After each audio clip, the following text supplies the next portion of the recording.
তো ভিত্তিহীন কথাবার্তা আমরা শুনতে ইচ্ছা করি না। উনি তো অনেক আগে বলছেন, এর আগেও তো বলছেন এমএলএরা মন্ত্রীরা সবাই বিজেপিতে চলে যাবে। তারপরে বলছে যে জানুয়ারিতে আর মথার এডিসি ক্ষমতায় থাকবে না। এরকম তো উনি বলে চলেছেন। আমার প্রশ্ন হচ্ছে, বিকাশ দেববর্মা যে অগণতান্ত্রিক ভাষণ দিল মাননীয় মুখ্যমন্ত্রীর সামনে, আমাদের মাননীয় এমপি তথা বিজেপির সভাপতির সামনে, যে আমরা এমন ব্যবস্থা করব যে ব্রয়লার মুরগের মতন সোলায় ফেলাইব। তা আইনের শাসন যদি ত্রিপুরায় চলে থাকে, আমি মাননীয় মুখ্যমন্ত্রী মহোদয়ের কাছে একটা প্রশ্ন রাখতে চাই। এই যে অগণতান্ত্রিক যে উনি ভাষণটা আনপার্লামেন্টারি যে ওয়ার্ডটা ব্যবহার করছেন, এর জন্য উনি কি ব্যবস্থা নিয়েছেন? এটাকে আইনের শাসন বলবো আমরা? আপনারা বলুন তো।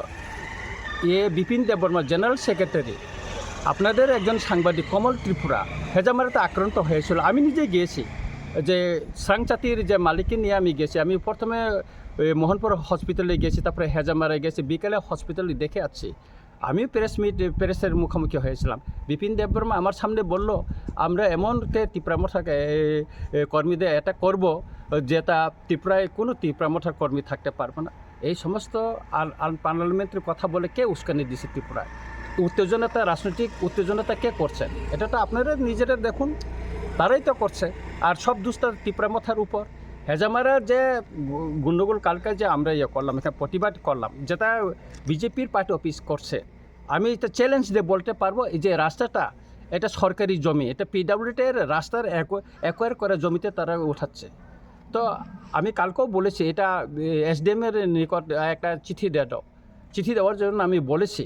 তো এটা তদন্ত হোক না, আগে ইনকোয়ারি হোক, তহসিলদের মাধ্যমে ইনকোয়ারি হোক।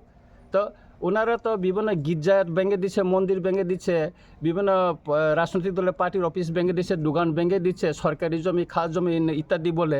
তাহলে ওনারা যে পার্টি অফিসটা তৈরি করছে, তা আগে তো ইনকোয়ারি হোক। আমি চ্যালেঞ্জ দিয়ে বলছি, এটা পিডব্লিউডি জমি হইতে পারে, চ্যালেঞ্জ দিয়ে আমরা বলছি। আমরা 2021-এও আমরা একক লড়াই করছি, 2023-ও বিধানসভার এককভাবে আমরা লড়াই করছি। আগে নির্বাচন ঘোষণা হোক, তারপরে দেখা যাবে লড়াই 28-এ কে পায়। বিকাশ দেববর্মা তো বলেছে 28-এ 30 পাবে ওনারা। কোন অঙ্ক, কোন খোঁকড়ায় পড়াশোনা করে উনি 28 থেকে 30 পাইলো, আমি তো বুঝতে পারি না। কোন স্কুল থেকে পড়াশোনা করছেন আমি জানি না।